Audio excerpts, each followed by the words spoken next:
Hello, everybody, and welcome back to The Way That I See It.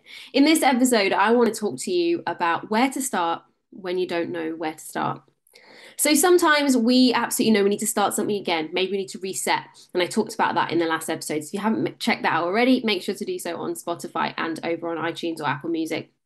So I know firsthand how hard it is to feel like you have to start again. And whether that's in a small sense, as in, you were doing really great on your food plans and your meal plans and you went a bit off piste, all right? Or whether actually it's bigger than that. Maybe you've ended a relationship, maybe you've moved house, maybe you've left a job, maybe you've walked away from a career, maybe you are in a position where it's an anniversary of a death and you just know you need to move on. Like, whatever it is, whether this is a big or small need to start again, I want you to know that I have probably been there.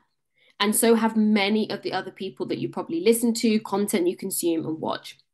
So I was thinking about this the other day because I am in some capacity starting some things again in the best way. And I love it. I love starting again. I think starting again means we've got a clean slate, we've got a fresh start, we've got no judgment. And what often happens is we determine what's going to happen in our future by what's happened in our past. And it's really easy to tell that story. It's really easy to determine that's how it's going to go for us because that's how it went before.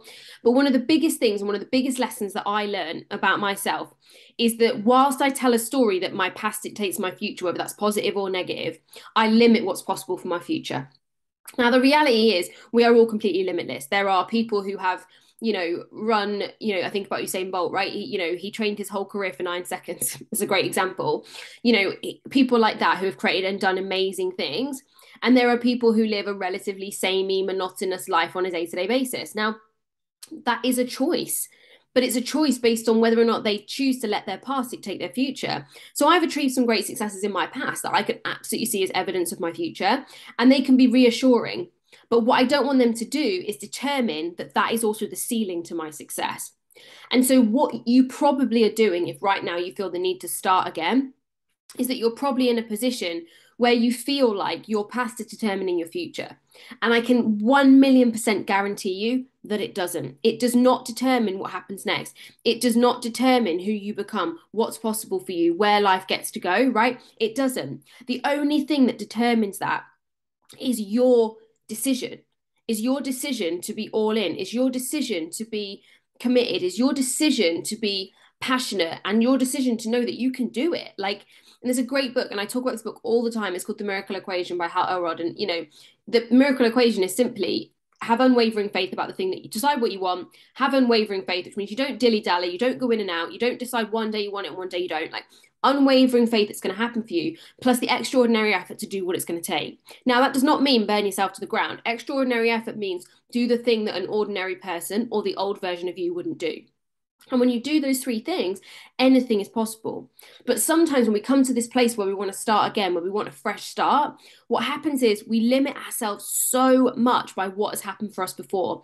We tell stories of how the past has gone, and our brain's doing it to keep us safe, right? Our brain is not doing it for any other reason than to keep us comfortable, keep us safe, make us feel nice and fluffy, and everything be lovely. And honestly, guys, I have done this so much over the last year. I went through quite a lot of trauma actually in the end of the beginning of 2021. 2021 was a shit year for me, although it might not have seemed that on the outside. Like, a lot of stuff came to light about my well-being, about decisions about my future had to be made. My dad had a stroke. I had some bumps in business that really knocked my confidence.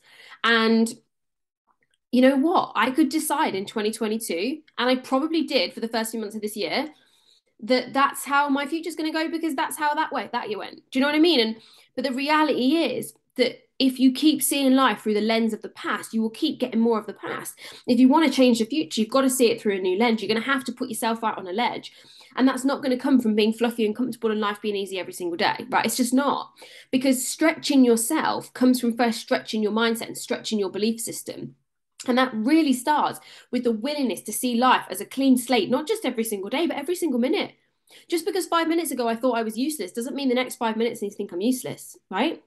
So if right now you were in a position where you really, really want to start again, you're like, I want to start again, I want a fresh start, know that you've got it. Just by deciding it, you've got it, you've done it. So where do you start? Practically, what do you do?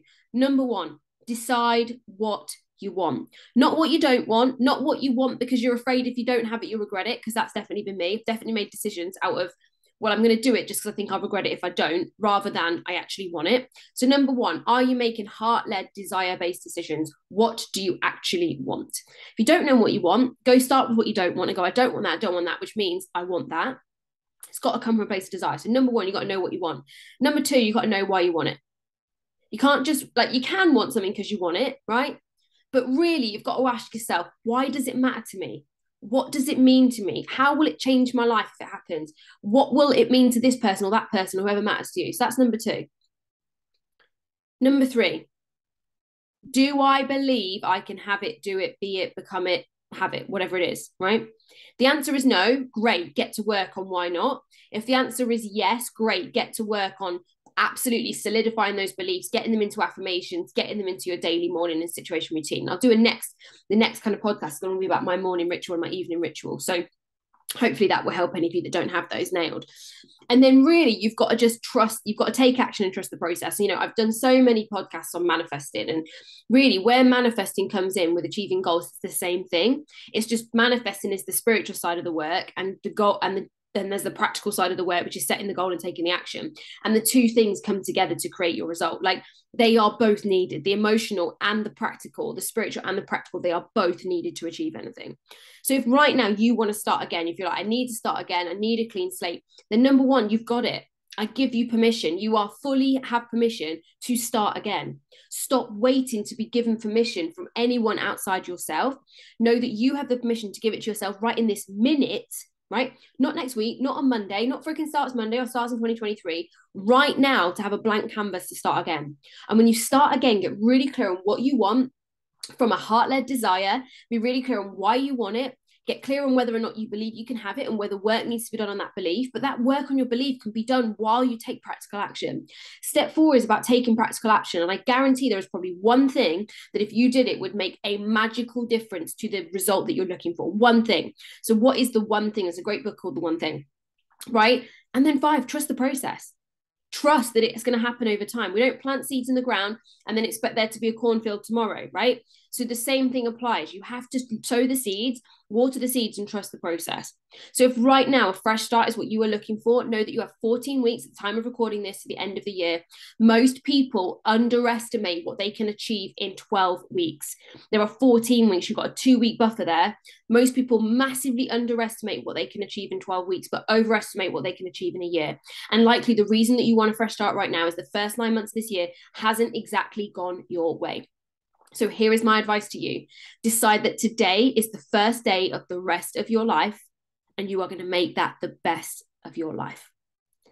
That's it for this episode. On the next one, I'm going to talk about my morning and evening rituals. See you soon.